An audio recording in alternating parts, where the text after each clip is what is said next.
Hi, my name is Agatha Christie. I'm the author for the book Behind the Scenes with Dr. Myles Munroe and the People Who Knew Him. 2014, November 9th, we've lost 9 victims to a deadly plane crash that was heading from Nassau, Bahamas to Grand Bahama to attend the Global Leadership Summit that is hosted by Dr. Munroe.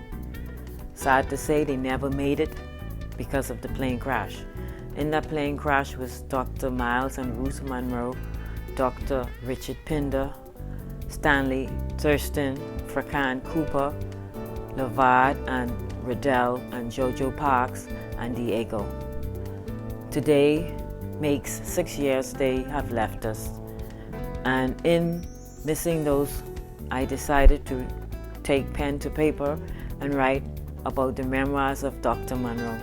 I got compilations of videos and stories from his mentees, his children, his siblings, including myself and those around him, the politicians, the doctors, the lawyers, his barbers, everyone spoke highly of him. In the book, Behind the Scenes with Dr. Myles Munroe, you will hear great stories of how Dr. Munroe was always the same person. He never changed. When he was home, he was Pastor Myles Munroe. When he was to work, he was Pastor Myles Munroe. When he was on the pulpit, he was Pastor Myles Munroe. When he was mentoring or counseling someone, he was the same person continuously and continuously. For me, my relationship with Dr. Munroe, I don't even know how to express our relationship. He was the father I've never had. He was the boss. He was the best boss ever. He was the best pastor. He was the best advisor and counselor. But mainly he was the best father figure to me. Because of him and his teachings and standards of living that he showed me, I am what I am today, and I am able to become an author. And I decided, like I said, to write a book on the memoirs of Dr. Munroe. I must give credit to Pauline Lynn Scott, my sister from another mother, my big sister.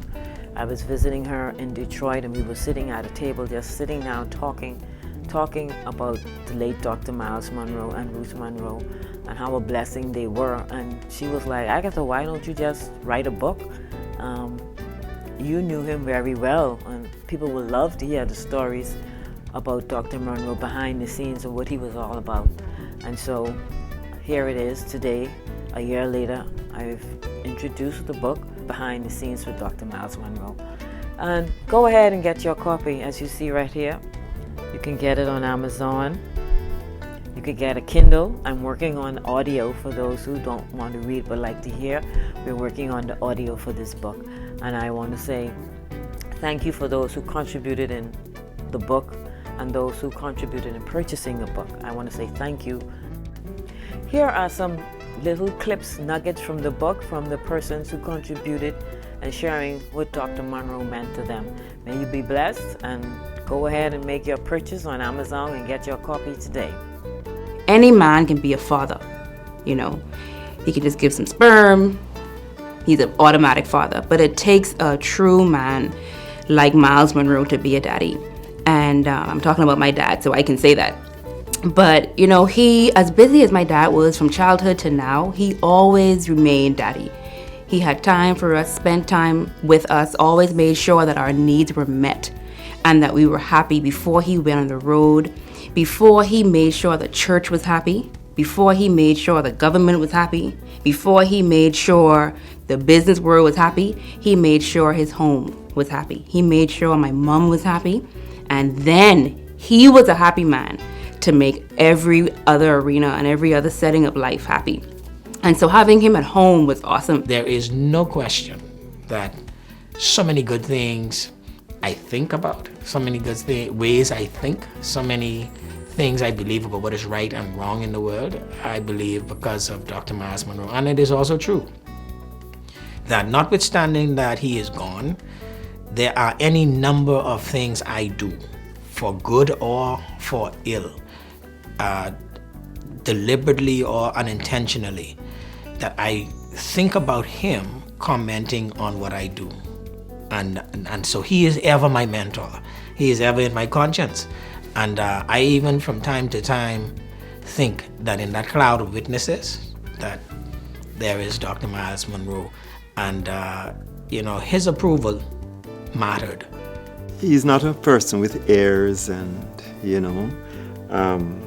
he thought of himself as, special. But in relating to, certainly with us, we all saw each other as brothers, and we laughed and chatted, and we have so many jokes. We played around quite a bit. We sat up all night sometimes when we traveled, and we pulled pranks on each other, all of that. We really just enjoyed each other. When he looked at the third world, you know what he saw? He saw people who hadn't fulfilled their potential wherever they were. He went from there to the black community in the USA, where there's a Hispanic community, where there's a poor white community. He went to places like Africa, even the poor areas of Europe, and he went to Asia and India, wherever people saw themselves as being underdeveloped or not being able to accomplish anything. That's what he called the third world. And that is where he went, to pull people from that darkness. And that's why he said, without a vision, people perish. That is where he took people, and he was totally gifted to do that. I heard that he was coming to Detroit. I packed everybody. I said, we're all going to Detroit. I take them out of school. I said, we're coming, because I believed if I could get my children in front of this man, they would hear things that they wouldn't hear from me, but they would hear from his knowledge, his study. And Dr. Munroe asked me, he said, this lady follows me everywhere I go. He says, and I haven't been to the Bahamas yet. And he says, Pauline, he'd say, Lynn Scott, come on up here. Tell everybody here why you follow everywhere I go.